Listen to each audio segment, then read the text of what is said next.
As healthcare moves away from traditional fee-for-service models, providers need a strategy to stay competitive.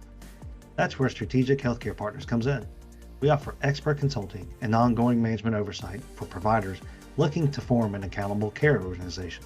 From financial feasibility analysis to helping you choose the right ACO in a crowded market, SHP provides the clarity you need to make informed decisions and transition to value-based care. Learn more at shpllc.com.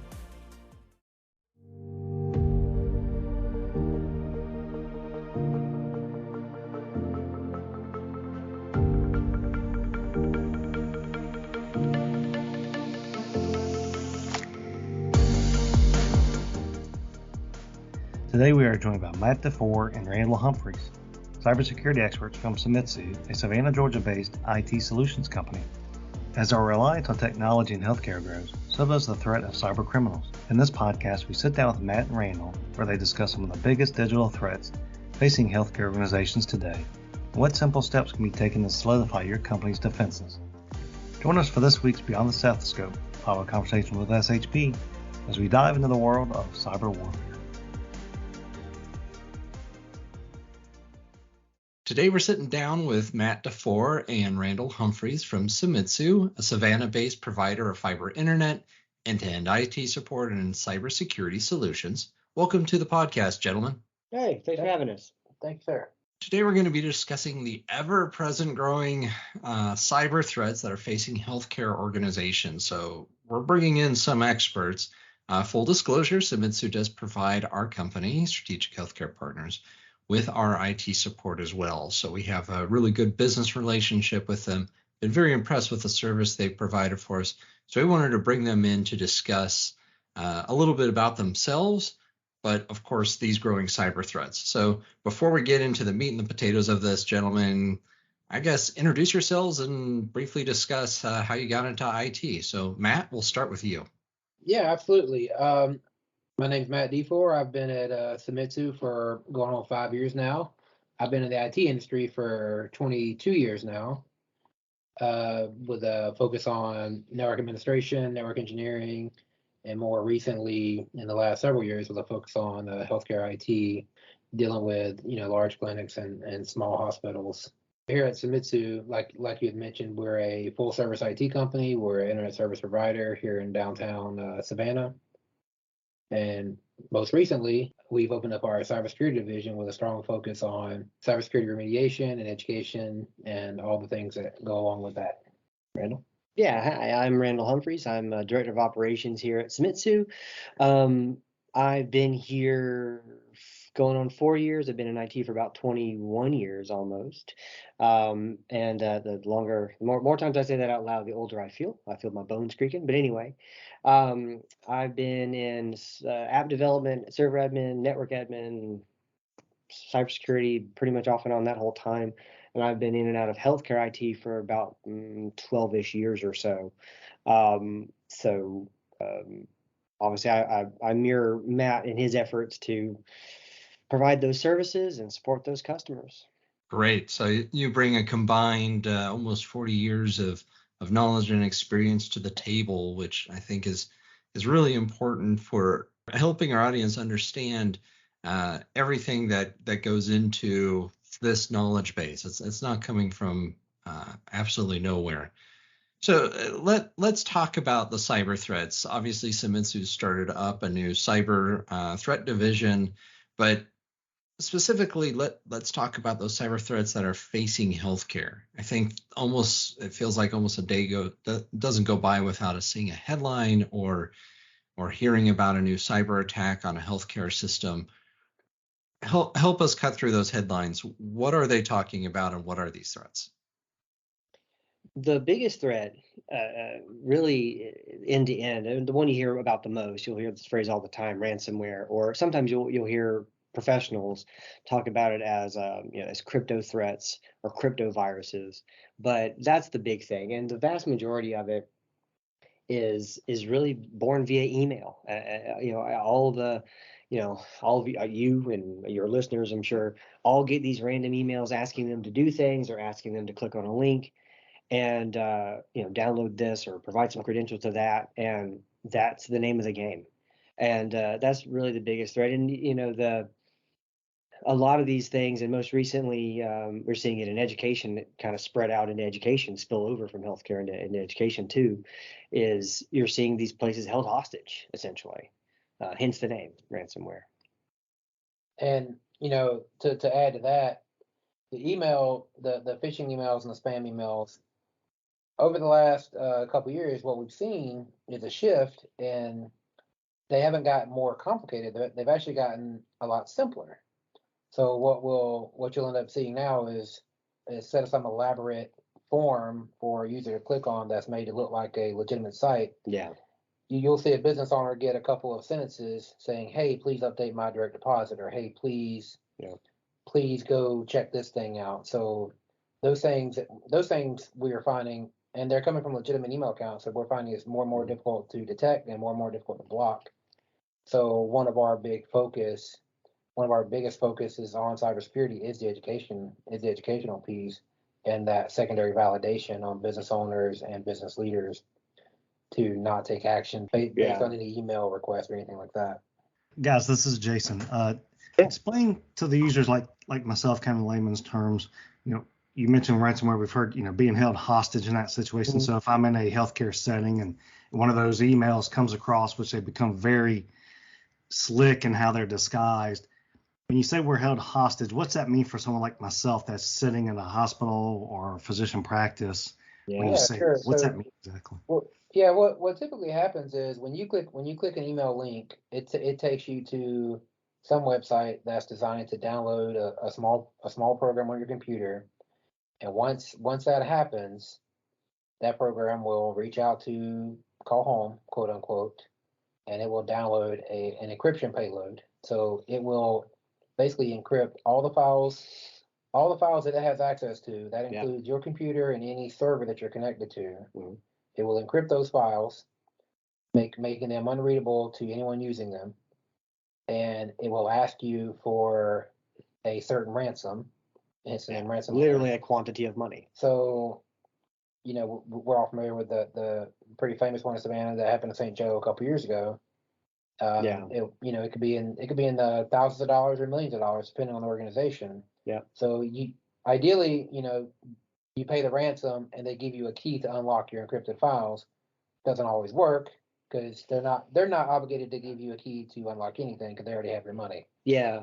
The irony of that is the only obligation they have is their own integrity, which I know is a funny word to use in this context, but obviously these ransomware groups don't, they can only perform this trick, air quotes, as long as people believe that they'll hold up their end of the bargain, but there's no guarantee. And it's not just about holding your files for ransom, because at the same time, a lot of times they're siphoning this data out to be resold. Yeah, if they've any kind of personal information that they can gather, that they're collecting it, they're selling it out. They're selling it out. You can buy credit card numbers for $10 on the internet. And for the average user or patient of a health organization, Jason, what you find is a literal stoppage of work. The computer systems are frozen. They're done. That you can't access it. You can't access immunization records. You can't access patient statements to bill anything, either to insurance companies or process refunds or copays or anything. Can't schedule appointments. Can't read X-rays. And so it's I'm sorry to say that for large organizations, particularly those doing any kind of acute care, that can be pretty life threatening. Yeah, and it's a loss of it could be a loss of millions or tens of millions of dollars. Oh yeah.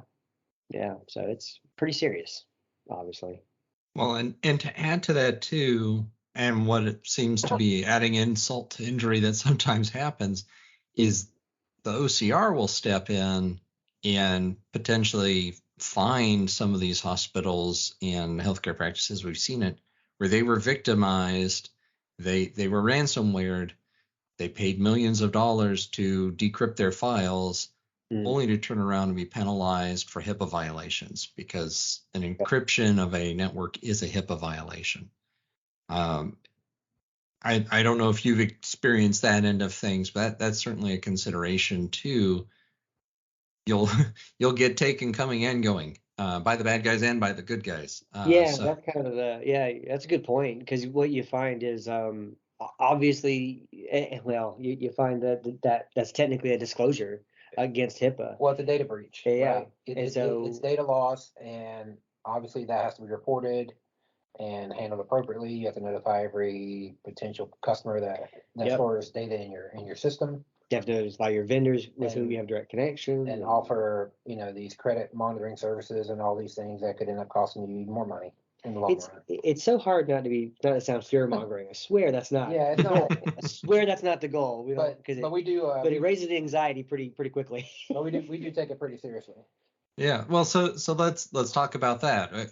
Obviously, we should be fearful of it, but we need to do things to mitigate what that risk is. Talk about how can organizations protect themselves? Do they potentially pour millions of dollars into sophisticated cyber protection systems with, slick ad campaigns? What's a practice or a hospital to do? Step one has to be education. Yeah, bar none. Because your employees are always the weakest link in those kind of attacks. Yeah, but they're also your greatest asset because they're the ones on the ground. They see it before anybody else sees it, and chances are they're the ones that are going to get targeted, right?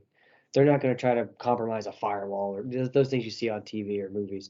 They're going to send a random email to Mary in accounting or Bob, who's the charge nurse in MedSurg. That's who's going to get that. So those people being empowered and knowing what's going on and knowing what to do about it is key. So yeah, step one is definitely creating a culture around education, around informing people what's going on, what to look out for.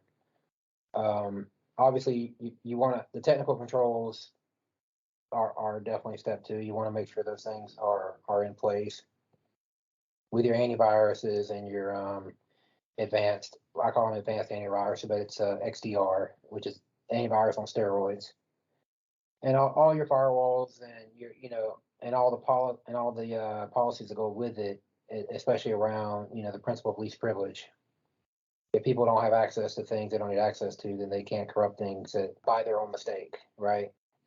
That's kind of the way I approach it. Is education has to be first, and then your technical controls are second. It's to back up the users. Yeah. To validate both your education and your technical controls, you've got to assess it, by engage some third party. Even if you have in-house IT, it's not competitive. It's collaborative. Some people. I've been in-house IT. I know how that feels, and it can feel a little. You can get a little defensive. I'll admit it, but it's not that way. It's really to validate their good work. It's to validate everything you're doing, and to show you the opportunities where you can improve. So after you've got all those things kind of in place, and it's a never-ending process. It's iterative. It'll get better a little at a time, but doing it and committing to the process of that is key. Is really the whole plan. I mean, you can be sold a lot of fancy pants stuff, but at the end of the day, that's really the process. Educate, put in what you can technically, close what loopholes you can technically, and then be sure you assess that periodically on a good routine, and take do what you can with that to implement the good advice you find. So on the training or education front, whether practice or hospital, obviously there's different departments. Some are patient facing, some are taking calls from patients, some neither, right? Kind of more back end office, transactional type of employees. So I would imagine the training maybe is different, or what would you highlight as sort of what would the training plan look like? Would it differ on skill, department? No, what would that look like? I don't think so. I think I think across the organization, the training around, especially around cybersecurity, is kind of broad enough to apply everywhere. I don't know that you really want to differentiate between, let's say, especially in a hospital, like someone on MedSurg or someone in dietary, because they're going to get the same emails. They're going to get and they're going to log into some of the similar systems. So having a broad knowledge on what to look out for benefits everyone. I don't think I would limit it down to or tailor it per department. I think a broad knowledge across the organization is fine. And you find and I find one of the bigger things to do is to build the confidence of those those users, right? If it's something doesn't feel right or smell right, it's worth picking up the phone or dropping an email to somebody else. It's worth saying, hey, This doesn't, I never get this email. I never get this phone call, especially if they're patient facing, because that's probably the only thing I would add, or maybe add to that, Matt, was people who are patient facing, especially if they deal with people over the phone. It does happen where they'll get little scam calls trying to get them to go to a website, that's kind of picked up oddly in the last couple of years. Someone will call up, pretend to be IT or pretend to be something else, and try to get them to allow some kind of remote access. It's rare, but it happens, and definitely happens more than it used to be urban legend, but now we actually see it in the day to day a little more. And so that's kind of a thing where it just pays to be a little suspicious. And that may be a thing that you would highlight more people who would get, maybe who are on the phones all the time. But then again, well, you're almost creating a business full of cynics, or a culture full of cynics. A little bit, yeah. You don't want I to don't do believe that anything anybody tells me at all, unless no, and you don't want to do that. But you do want to say, if someone calls up and asks for something unusual or just strikes you as odd, it's probably worth verifying, validating, like you said earlier. So that's probably the only thing I'd add on to that, is when you're public facing, there's more opportunity for that. Although I guess dietary's phones works too, but still. Okay. No, that's excellent advice. I'll kind of have my 2 pennies. No one is above training, right? Everyone from the janitor to the doctor to the CEO. And if you want to create a culture of training and education, make a competition out of it, right? There are plenty of platforms, including ours, the one that we offer, that assesses training on a point system. It tells you how well you did on your training. So, if an organization wanted to create a culture that prioritizes that kind of thing, turn it into a competition is what we've seen some companies do. Yeah, incentivize it. Amazon gift cards for the team or the person. Oh, that's great. That's great. Okay, I know we're kind of coming up on time here, so let's kind of wrap this up for the practice administrator, the hospital administrator who's listening to us right now. From your point of view, if you had to tell them one thing that they need to be focused on with their cybersecurity plan, you mentioned 3 things. Of those 3 things, what should they be focused on? If they're starting from scratch, where should they begin? If they're starting from scratch, I would start with a simple assessment. You can't fix anything or implement anything until you know where you are. Just that simple. And then measure it, right? Every practice admin knows about their KPIs, and they can probably tell you what their days in AR are and things like that, and their standard reimbursements. This should be a thing that they should have on the top of their head. They should know where they are from a security standpoint, at least at some high level, right? Yeah. So I think you got to start by assessing it personally. Yeah, it's going to be unique to each individual practice, but again, I sound like a broken record, but obviously education is the best place to start. It is getting the staff on board, getting everyone on the same page about the very real security threats that are out there and what it means to the organization. I think educating those employees on those kind of things should happen first. Yeah. And if I can offer, not really, I guess, advice, but just kind of a word of encouragement to people in healthcare, and I guess anybody really, try to avoid the cynicism. Right? You run into people who now just throw up their hands and go, "Oh, it's inevitable. Everyone gets hacked." No. Don't do that. That's not helpful. That's too negative. Help is out there. It can be dealt with. If you make it a priority. That's all. Like everything. It's a risk to be mitigated, like every other risk you have. Now, as a follow-up to that, how often, knowing that health technology is always advancing, folks that are out there trying to, hold us hostage, as we talked about earlier, it's, you're always trying to catch up to them versus staying proactive. How often would you say you should assess your IT needs as a practice administrator, and how often should you do that training education with staff? Is that kind of when you do your taxes, do an IT plan? Is it an annual thing, or what would you guys recommend? So me personally, I go back to the culture thing. Education should be an ongoing process. Yeah. There should be benchmarks, even monthly, in my mind, on educational content that the employee should complete. As far as assessing the environment as it stands, twice a year is probably fine. Yeah. We get into a good cadence with a lot of our clients where it's really a spring fall kind of cadence with them, somewhere around second quarter and kind of into third quarter area. So we have kind of but I mean, everyone's a little different, but that twice a year. And the heads up on that, if you are subject to HIPAA, you have to do an SRA every year anyway. So one of these is one of those, right? That's right.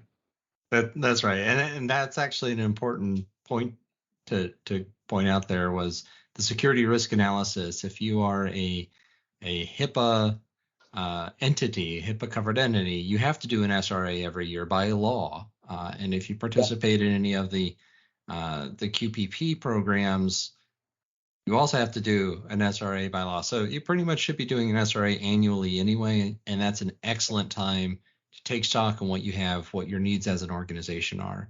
Involve everybody from within the ranks of the company. Okay, so let's put a bow on this. And gentlemen, any final thoughts? Maybe let us know where folks can reach out to you if they're interested in finding out more about Seimitsu, or anything you really want to make sure that they're aware of before we go. Yeah, absolutely. So we love talking about this stuff. Matt and I can talk about this all day. Anything in and around it. You can reach Seimitsu. It can be found at www.seimitsu.com. Please feel free to reach out if you enjoy the conversation. And we do assessments. A lot of times we'll do assessments for free, just to kind of an initial conversation about it. So again, help is out there, guys. Those are reassuring words, and we'll certainly be putting links into the show notes for all of you who are not quite sure how to spell Seimitsu. So check out the show notes. We'll have it there. Jason, anything else? No, appreciate it. From a layperson perspective, I thought you guys laid it out pretty well, so I appreciate you guys bringing it down to my level. Absolutely. Yeah. Well, thank you for joining us today, gentlemen. Matt, Randall, I'm sure we'll be talking again here soon. So you have a wonderful day, and thank you all for tuning in. Thank you all so much. Thank you for having us. You've been listening to Beyond the Stethoscope, Vital Conversations with SHP, a production of Strategic Healthcare Partners. For more information about our podcast, including back episodes, show notes, transcripts, and more, visit our website at shpllc.com/podcasts. And I know you've heard it before, but please consider rating our podcast in your favorite podcast app. It helps make others aware of the show. And our podcast wouldn't be possible without our wonderful team of folks. Editing and production assistance by Nyla, Wiebe, and myself, Aaron Higgins. And your episode hosts are Aaron Higgins and myself, Jason Crosby. Our social media coordinator is Jeremy Miller.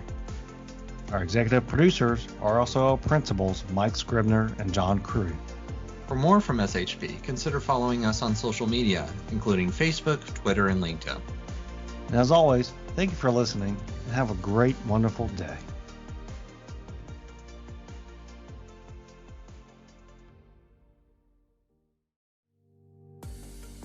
You already know that understanding your data is key to improving patient outcomes and financial performance. But how? At Strategic Healthcare Partners, our analytics services help turn your EMR and other data sources into actionable insights. From identifying areas for improvement to guiding you through implementing changes, SHP supports you every step of the way. Our performance analytics service dives even deeper, providing custom reports that help you stay ahead in the transition to value-based care. Unlock your data's full potential with SHP. Learn more at shpllc.com.